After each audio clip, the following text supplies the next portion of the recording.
bit erratic this one.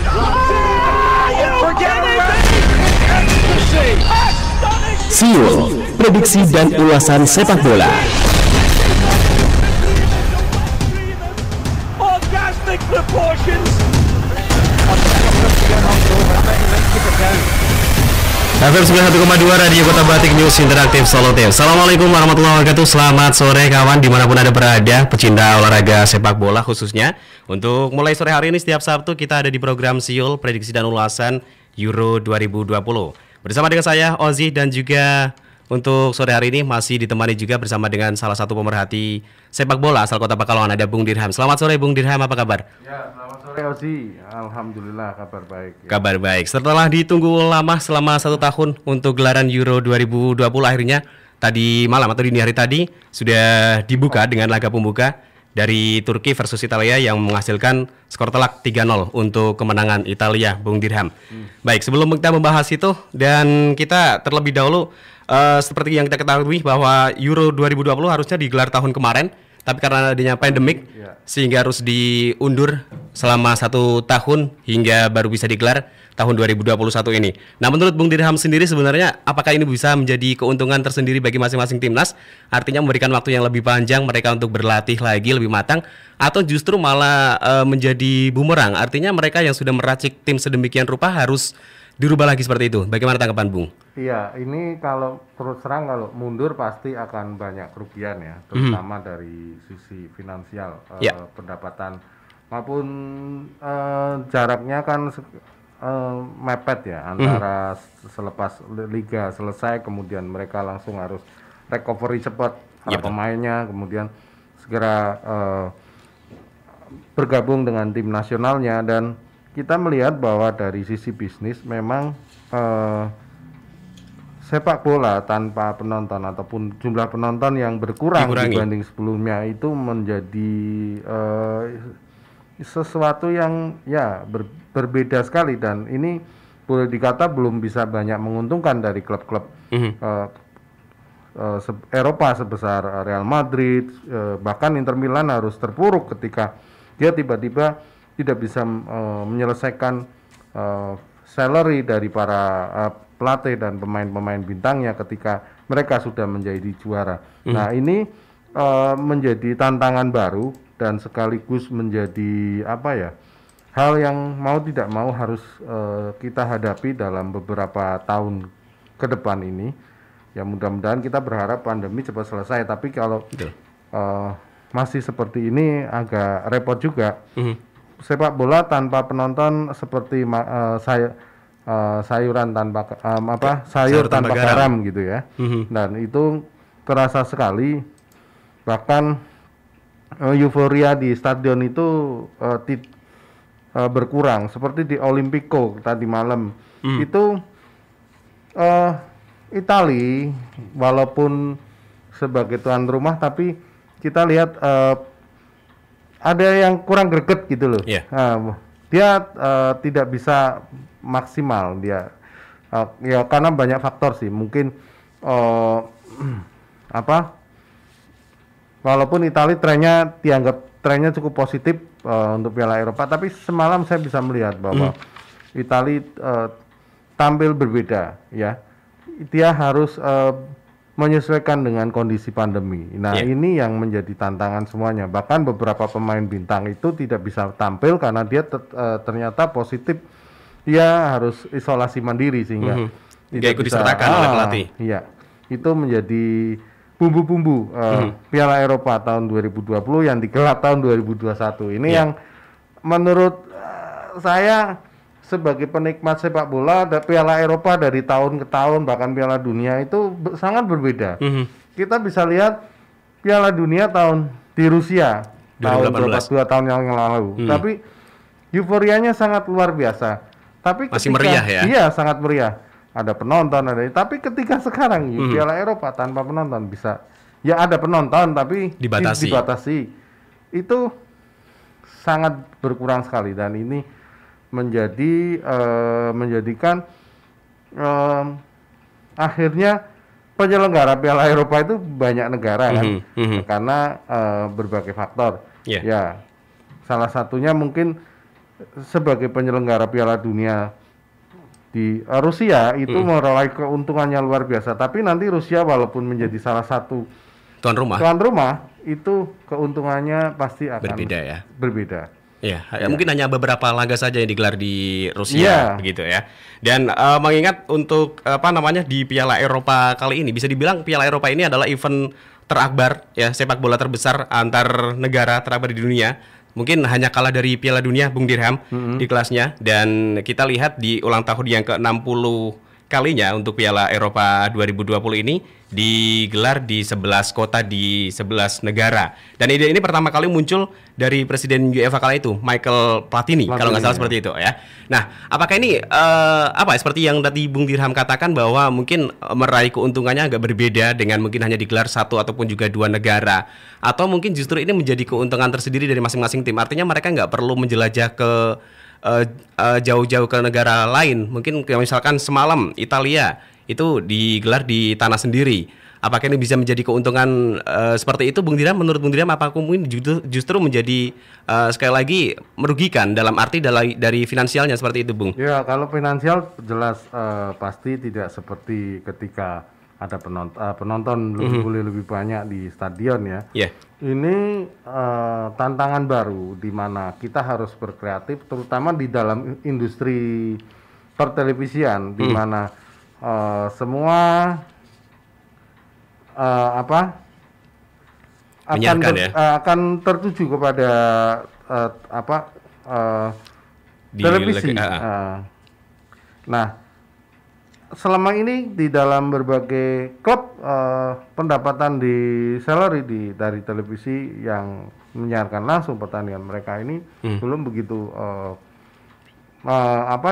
bahkan ada beberapa klub yang harus terpaksa memotong gaji karyawan.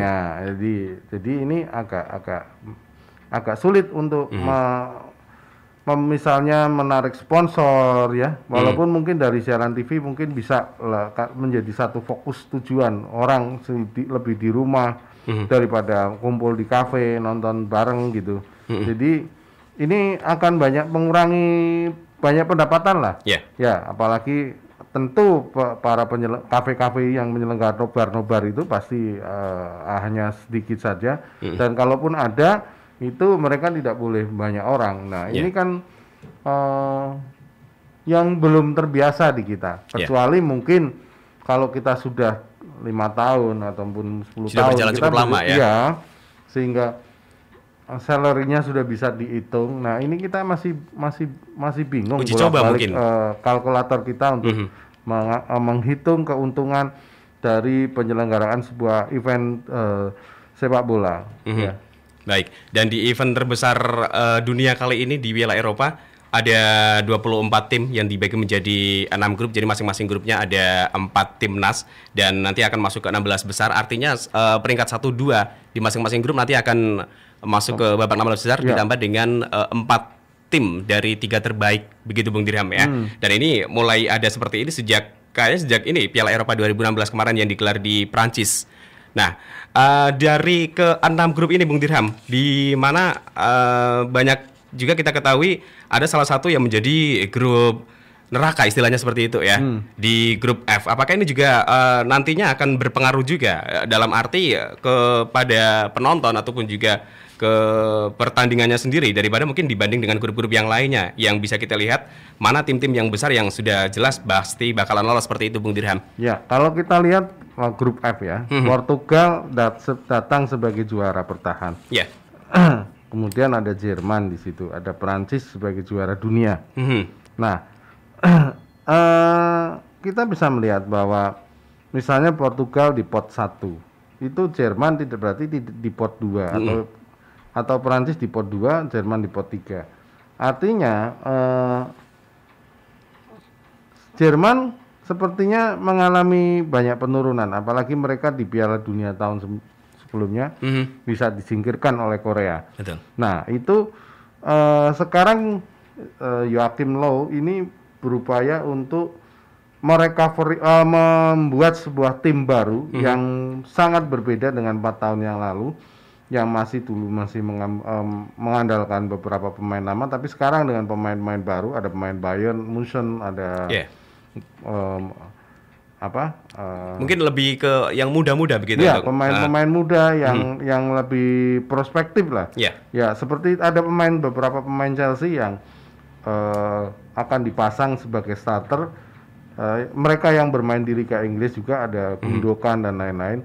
Yang sebenarnya Jerman ini tim yang sangat luar biasa sekali, tapi Ya. memang belum terbentuk kekuatan mereka. Tapi kalau pada Piala Eropa mereka tahun ini bisa membentuk kekuatan mereka sebenarnya, maka bagi mereka Portugal, Prancis itu tidak ada artinya. Tidak ada masalah ya. Tapi saya lihat Prancis masih cukup baik, walaupun mungkin ada tambahan amunisi baru. Ya. Stok lama tapi baru ada Benzema. Tapi Benzema karena produktivitas dia di Real Madrid, maka dia bisa naik dipanggil kali ini, karena sebelumnya 2 tahun lalu masih kena suspend, tidak boleh tampil karena ada sesuatu kasus. Ya, ini bagi Benzema adalah mungkin saatnya dia untuk menunjukkan prestasi, karena Benzema tidak bisa menikmati Piala juara dunia ketika kemarin menjadi juara. Itu Benzema tidak dipanggil ya? Ya, tidak terpanggil karena memang masih kena ada hukuman. masalah. Nah, ini mungkin akan menjadi semacam pemantik, karena dilihat dari faktor usia Benzema sudah sangat artis tidak mungkin lagi kalau misalkan mereka dipanggil lagi misalnya di Piala Dunia berikutnya. Akan sulit untuk bisa berprestasi. Nah, ini mungkin motivasi itu. Nah, saya lihat Portugal itu juga tim yang ada di sini berbeda dengan 4 tahun yang lalu. Hanya seorang Cristiano Ronaldo yang masih ada di situ. Yang lain adalah pemain-pemain muda potensial. Ada Bruno Fernandes, kemudian ada Joao Felix. Ya, kemudian ada Diego Jota. Nah, itu ada yang berbeda dengan Portugal kali ini dengan 4 tahun yang lalu. Nah, dengan kekuatan kalau Prancis lebih stabil saya lihat.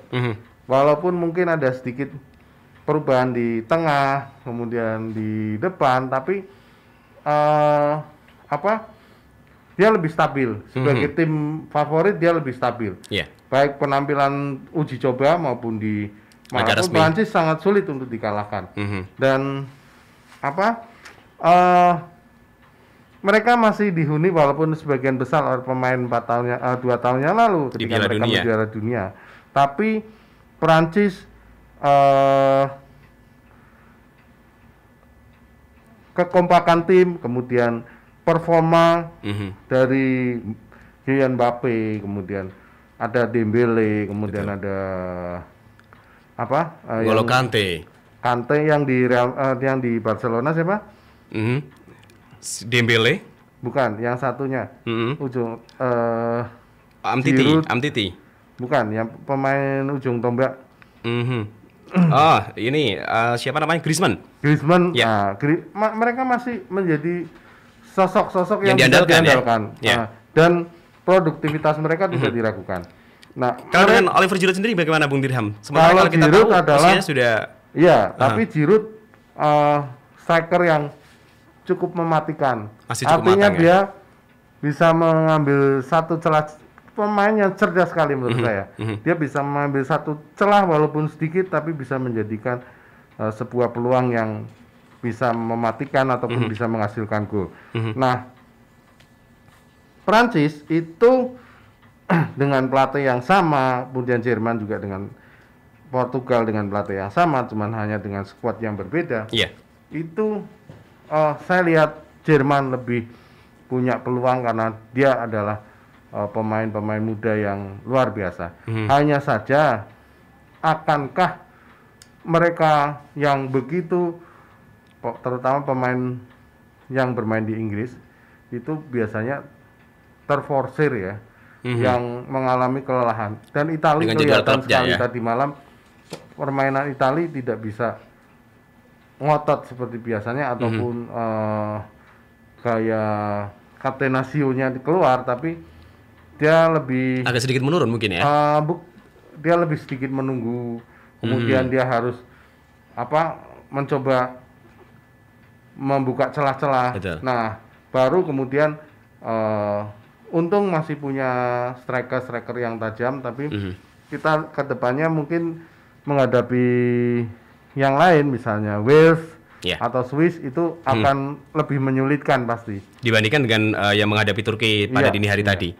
Dan Wales saya lihat justru performanya menurun dibanding Piala Eropa sebelumnya. Kalau Piala Eropa sebelumnya dia Gareth Bale menjadi sosok yang luar biasa, tapi sekarang kayaknya ketika dulu bisa mengalahkan Belgia misalnya. Betul. Tapi sekarang kita melihat Wales itu sangat mudah sekali ditaklukkan gitu. Faktor apa kira-kira Bung Diram yang menjadikan timnas Wales ini agak sedikit susah begitu? Ya, banyak faktor, mungkin karena permajaan pemain dan lain. Tidak seperti ini Jerman punya yang luar biasa dengan pemain-pemain muda yang hebat. Dan saya lihat juga Inggris juga punya tim, kalau mereka bisa mengatasi ujian pertama melawan Kroasia dan mereka bisa semakin baik, saya kira Inggris juga punya kans yang baik untuk bisa tampil di final. Inggris ya. Dimana kalau kita lihat di grupnya sendiri bisa dibilang Inggris tidak begitu kesulitan untuk menandingi Kroasia, Skotlandia ataupun juga Republik Ceko di grup D seperti itu Bung Dirham ya. Dan kembali lagi Bung Dirham, kita mengingat ke grup neraka, grup F, ada Hungaria, Portugal, Prancis dan Jerman. Kemudian kita lihat yang 3 pemain ini, Portugal jelas karena pemenang juara bertahan ya di Piala Eropa sebelumnya, Prancis juga juara dunia di edisi terakhir, Jerman juga juara dunia di edisi sebelum Prancis. Nah, Hungaria ini yang sebagai tim kuda hitam, apakah bakal memberikan kejutan atau hanya mungkin sebagai pemanis saja di grup F ini, Bung Dirham? Kalau levelnya pasti Hungaria masih belum bisa ya menandingi kekuatan 3 tim itu. Karena kalau kita melihat Hungaria mungkin zamannya Puskas ya, itu sangat luar biasa. Betul. Tapi memang sepertinya generasi Puskas ini sudah habis ya. Sudah tidak bisa diciptakan lagi di sana, ataukah memang ada pembinaan yang salah, kita tidak tahu. Yang jelas Hungaria kekuatannya belum bisa sehebat dulu ya. Waktu zamannya era Puskas. Zamannya Puskas. Iya, betul. Nah, kita hanya bisa melihat bahwa Hungaria memang hanya tim yang berpotensi sedikit menyulitkan tim-tim unggulan itu. Betul. Bisa jadi seperti itu. Karena apa? Mungkin saja para pemain Hungaria lebih bugar karena jadwal kompetisi mereka tidak sepadan. Lebih longgar ya? Ya, Portugal, pemain Portugal, pemain Prancis maupun pemain Jerman yang mereka adalah pemain-pemain kelas 1 di klubnya yang mereka harus menghadapi kompetisi liga, kemudian piala liga, kemudian ada macam-macam ya. Kalau di Inggris ada piala FA, ada macam-macam lagi.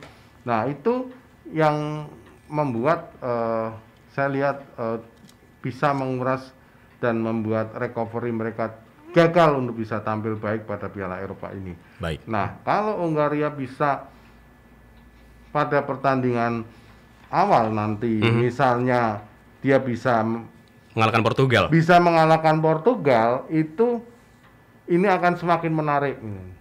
Karena menghadapi Jerman dan Prancis pasti dia akan menjadi lebih percaya diri. Ya, dan apalagi kalau kita melihat Hungaria versus Portugal ini akan main di Puskas Arena, artinya mereka di kandang sendiri, Bung Dirham, begitu ya.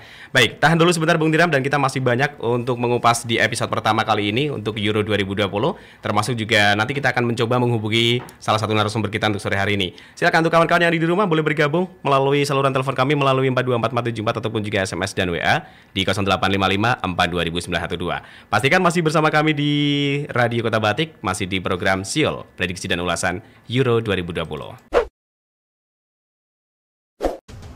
Ya, kembali lagi di program Siul Prediksi dan Ulasan Euro 2020. Masih bersama dengan saya Ozi dan juga Bung Dirham untuk sore hari ini. Masih ada kesempatan untuk Anda bergabung sampai dengan jam 4 sore nanti melalui 42447 ataupun juga SMS dan WA di 0855420912. Baik, kembali lagi Bung Dirham untuk Euro 2020 kali ini sudah dibuka di laga pembuka. Dini hari tadi ada Turki versus Italia untuk grup A di Stadion Olimpico Roma. Italia bertugas atau mungkin sebagai tuan rumah begitu ya.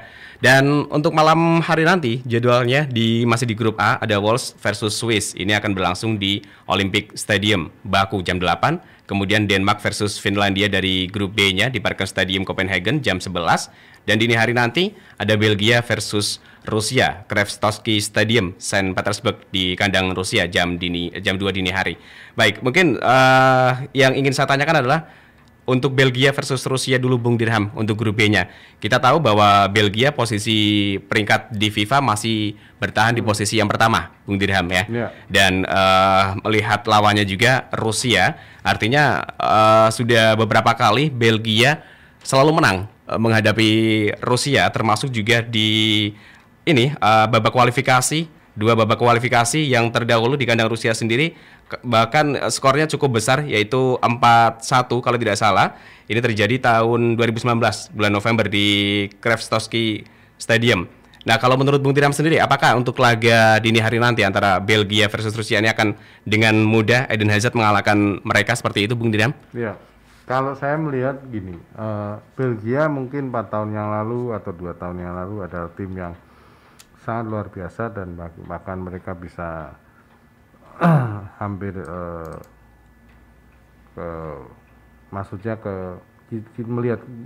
membuat kejutan di Piala Dunia. Tapi kita melihat sekarang 2 tahun kemudian komposisi pemainnya masih sama, gitu. Tidak banyak ada permajaan. Bahkan ada Kevin De Bruyne tidak ikut main nanti ya, kemungkinan itu menjadikan Belgia ini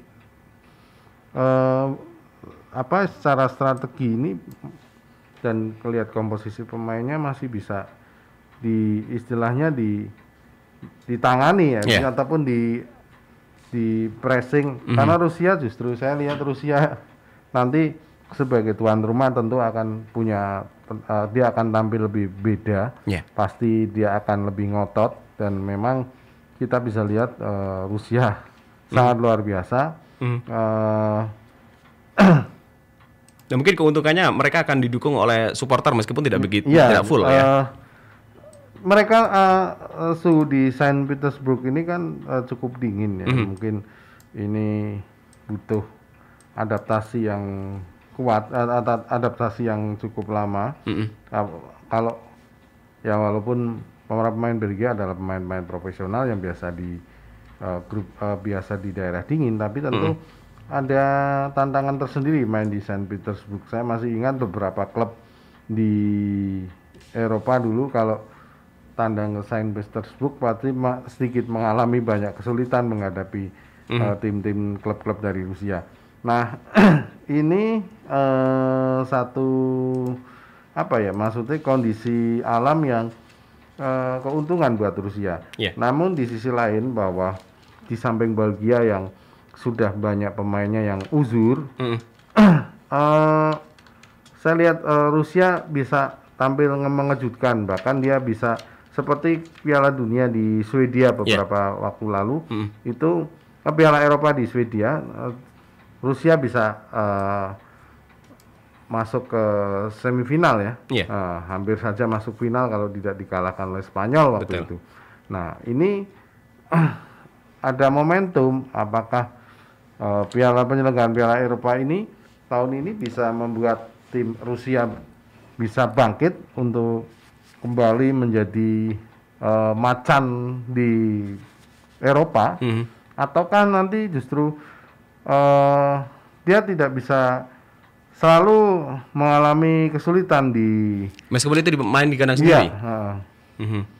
Baik. Di mana untuk Belgia versus Rusia itu akan berlangsung dini hari nanti. Nah, sementara di Wembley Stadium sendiri, Bung Dirham, ada Inggris versus Kroasia yang akan berlangsung di hari Minggu tanggal 13 Juni jam masih di jam yang sama, berarti untuk dini hari nanti juga. Apakah artinya mereka Inggris dalam hal ini Southgate masih sama Southgate? Kemudian dengan skuad-skuad yang sudah dipilihnya, apakah dengan mudah juga nanti akan menghajar Kroasia di Wembley Stadium London sendiri, Bung Dirham? Ya, ini kan yang luar biasa. Inggris di tangan Southgate menjadi Inggris yang berbeda, walaupun mungkin di sisi ujung tombak saya lihat belum mantap ya, artinya Harry Kane masih belum stabil penampilannya, belum seperti ujung tombak sebelumnya seperti Shearer, Lineker dan lain-lain. Saya justru melihat Inggris dengan banyak pemain, bahkan 9 pemain ya, pemain muda yang akan tampil di Euro ini satu yang luar biasa, kepercayaan yang harus diberikan Southgate kepada para pemain muda di tim nasional Inggris ini akan membawa dampak positif. Bahkan dalam berbagai uji coba kita bisa melihat Inggris sangat luar biasa dalam memberikan penguasaan bola, penekanan, semuanya bermain cepat. Bahkan kita bisa melihat ada Jadon Sancho, kemudian ada Saka dari Arsenal itu kemudian ada Marcus Rashford yang walaupun penampilannya belum stabil, tapi di Euro kali ini mungkin bisa menjadi sebuah kebangkitan karena selain main di kandang sendiri, Inggris ingin membuktikan bahwa di mana dia adalah sebagai negara yang dianggap sebagai asal usul sepak bola betul. Itu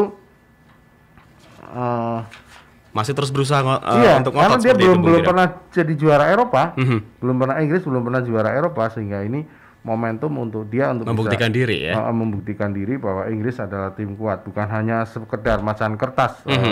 Karena sebelum-sebelumnya selalu begitu ya. Inggris begitu luar biasa di penyisihan, tapi ketika menghadapi putaran final itu laga yang resmi justru tidak malah bisa melempem. maksimal. Iya, baik. Dan mengingat kalau kita membandingkan Bung Dirham antara Jadon Sancho yang sudah kita ketahui dia sangat-sangat bersinar di Borussia Dortmund dan dengan membandingkannya dengan Harry Kane yang istilahnya meskipun di ujung tombak masih belum bisa sepenuhnya untuk semaksimal mungkin. Apakah ini justru Harry Kane ini menjadi penghalang untuk timnas Inggris? Enggak, sebenarnya tidak juga. Kadang Harry Kane bisa tampil baik, cuman memang performanya di klub ini menurun sehingga ini yang menjadi masalah ketika dia untuk tampil di Piala Eropa. Berbeda dengan Benzema, kalau dia di klub menjadi baik pasti akan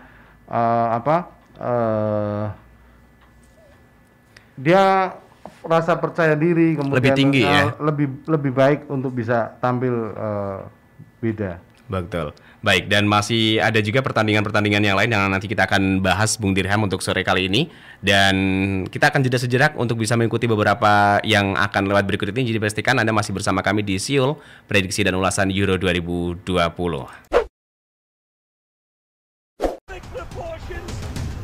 Ya, masih di program Siul Prediksi dan Ulasan Euro 2020 kali ini masih bersama dengan saya Ozzy dan juga Bung Dirham yang menemani Anda. Masih ada kesempatan juga buat Anda yang ingin bergabung sore hari ini sampai dengan jam 4 nanti melalui 424474 ataupun SMS dan WA di 0855 4200912.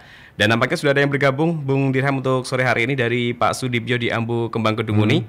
Selamat sore Mas Ozzy dan juga Bung Dirham. Saya ingin tanya, dari pemain klub mana yang paling banyak bermain pada Piala Euro 2020 ini? Dan ada berapa negara yang menjadi tuan rumah Piala Euro untuk kali ini? Sekian dan terima kasih. Kalau negara ada 12 kalau nggak salah ya. Betul.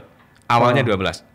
Ya, kalau untuk klub itu di klub-klub Liga Inggris adalah paling banyak penyumbang ya. Kita bisa lihat Chelsea ada 15 pemain, kemudian Manchester City 15 pemain, MU 10 pemain. Yang di bawah itu Bayern Munchen 14 pemain. Kemudian ada Juventus Italia 12 pemainnya. Yang paling menyedihkan adalah Real Madrid. Ini sama sekali tidak pernah diambil. Tidak dilirik oleh Enrique. Nah, padahal Enrique sendiri adalah dulu sebelumnya adalah pemain Real Madrid. Betul, sebelum pindah Tapi ke Barcelona. dia lebih mungkin Setelah pindah ke Barcelona mungkin hati dari Real Madridnya hilang. Sehingga jadi pilih para pemain-pemain yang di luar Real Madrid. Barangkali seperti itu Bung ya Dirham. mungkin dia lebih menyatukan taktik dan teknik mungkin. Persoalannya itu yang paling penting adalah pelatih ini bisa menyatu dengan para pemainnya. Dalam artian untuk para pemain Madrid yang saat ini dari Spanyol, artinya mereka masih belum bisa bersatu dengan para pemain Spanyol yang lainnya di klub-klub yang berbeda begitu Bung Dirham. Dengan asuhan dari Luis Enrique sendiri pada saat ini begitu ya. Baik, dan kalau kita lihat dulu, kita lihat juga kalau untuk jadwal di Spanyol sendiri yang masuk dalam grup E di laga pertama nanti Spanyol akan berhadapan dengan Swedia dan ini main di kandang sendiri di San Mamés Bilbao pada tanggal 15 Juni nanti. Apakah ini juga dengan sangat mudahnya mengingat untuk lawan yang akan dihadapi hanya Swedia dan mereka bermain di kandang sendiri, Bung Dirham, seperti itu. Apakah dengan mudah juga Bung Dirham Luis Enrique yang akan mengalahkan dari tim-tim Swedia ini, Bung? Ya, memang kalau Spanyol ini memang belum sekuat dibanding ketika ditangani Vicente del Bosque ya. Itu banyak mengalami kemunduran-kemunduran yang sampai dengan saat ini Del Bosque Luis Enrique ini masih banyak ya, kita lihat dia sebagai pelatih Barcelona sukses lah. Iya betul. Dan cukup di prestasinya cukup hebat. Tapi sebagai Enrique Pelatih timnas ini belum teruji. Nah, ini yang menjadikan nanti Spanyol ini tapi kalau dilihat dari semangat Enrique itu gaya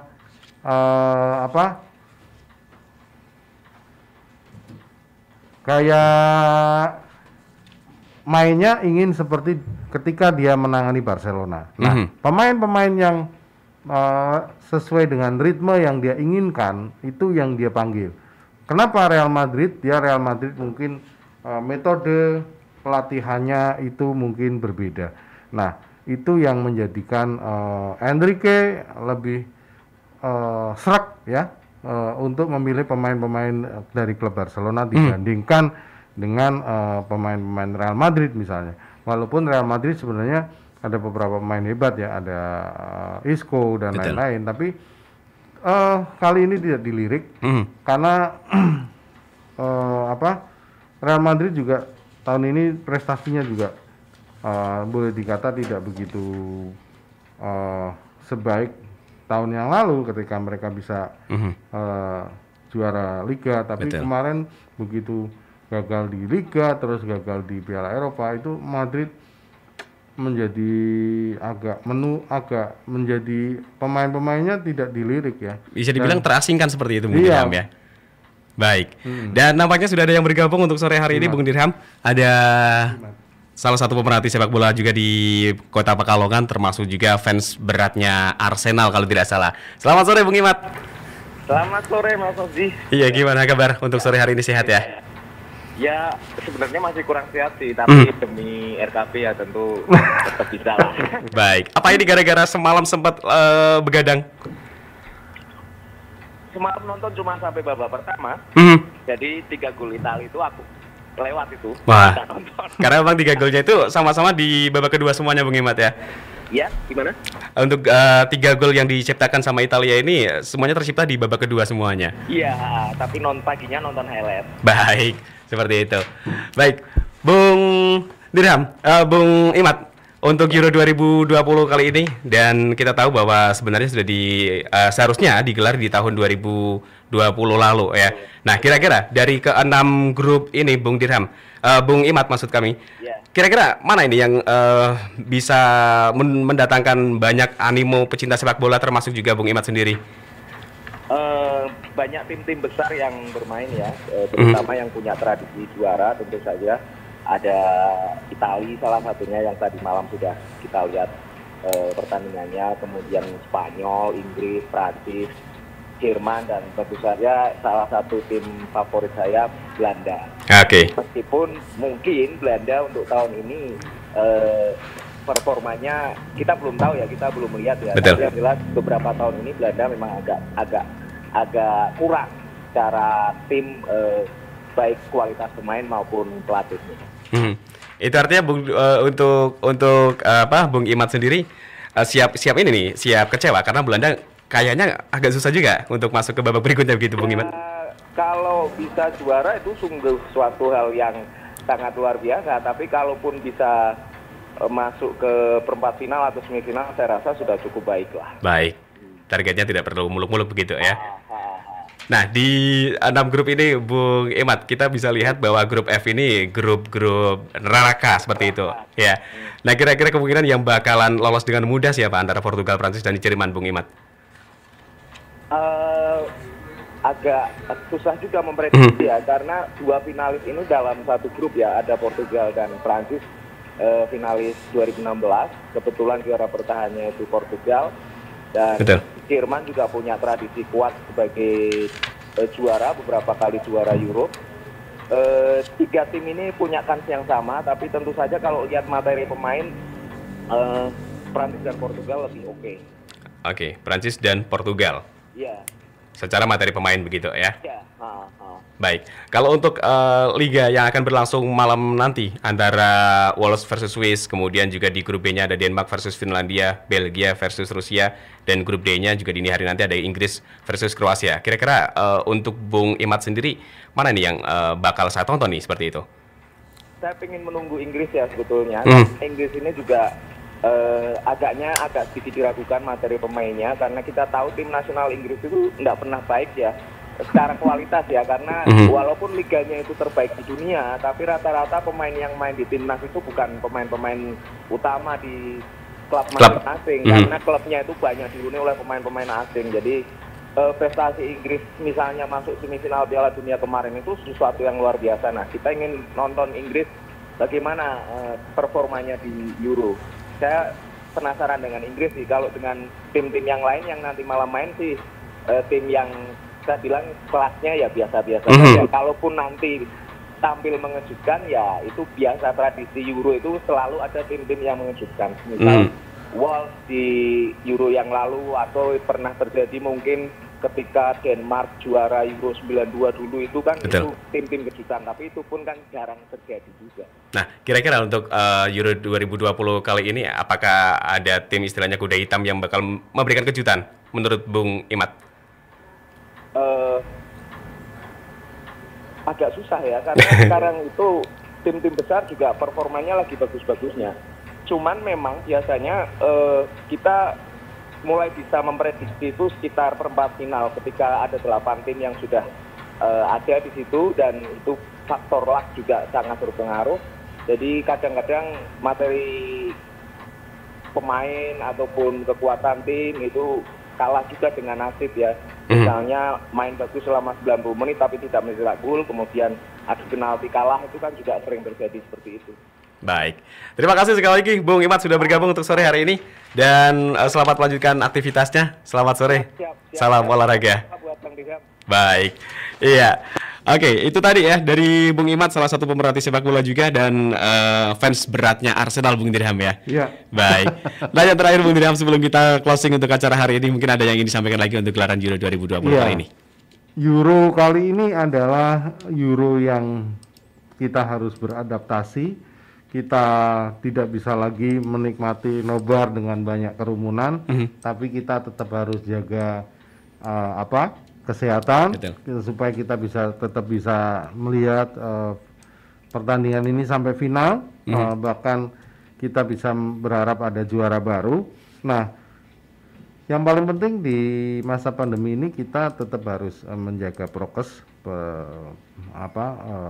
tetap cuci tangan sebelum aktivitas, kemudian kita tidak jaga jarak, walaupun nonton di tengah keluarga kita tetap harus jaga jarak, kalaupun nobar dengan teman-teman di kampung ataupun di kafe kita tetap jaga jarak, tetap jaga pakai masker ya. Nah itu yang paling kita harus beradaptasi, bukan membuat kecemasan, tapi kita berjaga-jaga untuk diri kita sendiri. Baik. Oke, terima kasih sekali lagi Bung Dirham untuk sore kali ini. Kita akan ketemu lagi di minggu depan dan berakhir juga untuk kebersamaan kita kawan di program Siul.